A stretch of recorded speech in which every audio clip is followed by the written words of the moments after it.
is Julia from the Macedon Public Library, and today I have a craft which is using tissue paper for painting, basically. Tissue paper watercolor painting is what I call it. So here's just a quick example of something that I've done in the past as a trial thing. We are going to be using heavy watercolor paper, so it is not just regular cardstock or whatever. It is designed for watercoloring that I've done before at home, and so I had a bunch of it. So I was like, yay, let's use this.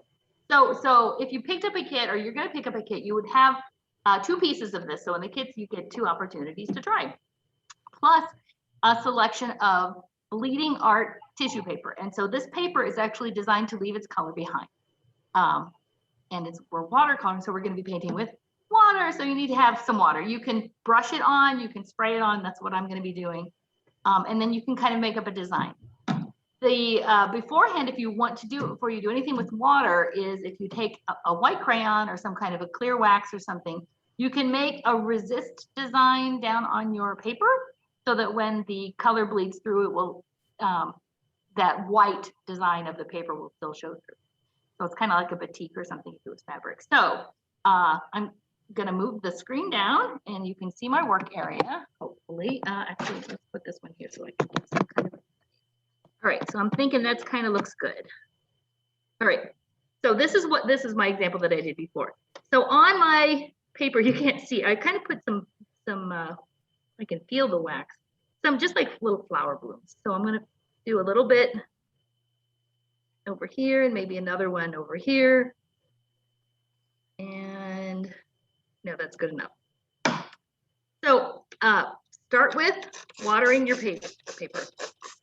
Woo, I can see the wax because of course the water is resisting the wax. I'm going to spray both sides. Oh, I am doing this on a piece of plastic, by the way, I should probably say.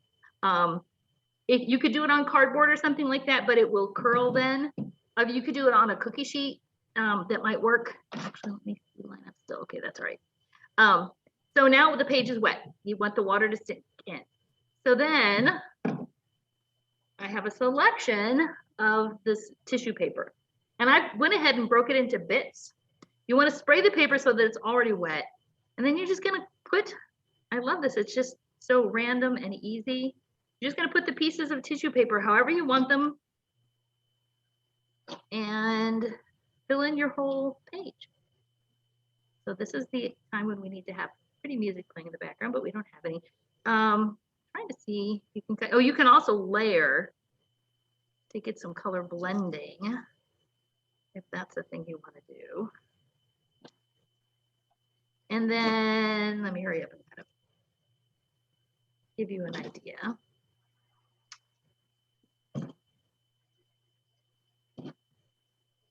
It's really super quick, but you need to have patience for it to dry. There. Oh, let's put that around there. Oh, you can see some dye left behind. Purple, red. I mean, obviously you could do this if you wanted to do a scene. You could kind of fill in kind of puzzle wise to have like a bouquet of flowers of certain colors. You could cut the tissue paper in lots of small pieces. All right, I'm gonna end to go really fast with some layered big pieces. How about pink and pink? All right, so once you get it, yes, it's still kind of lined up.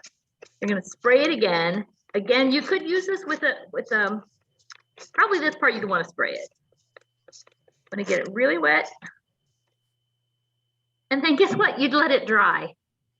And seriously, that's all there is to it.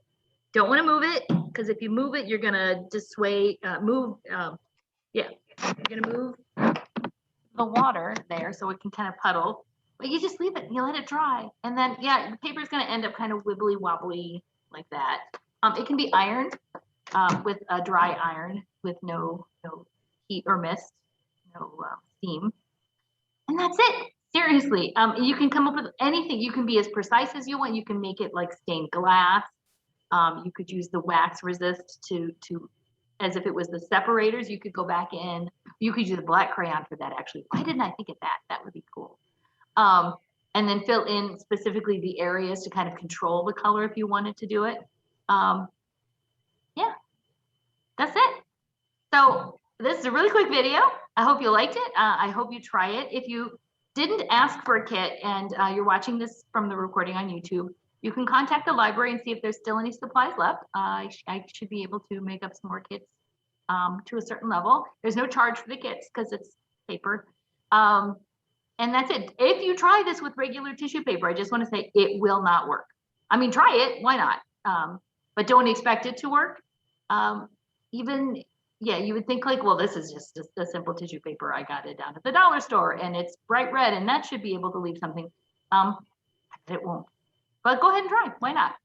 And I'll leave it there. So I hope you enjoy this. I hope you try it and let it dry. And if you want, we would love to see pictures.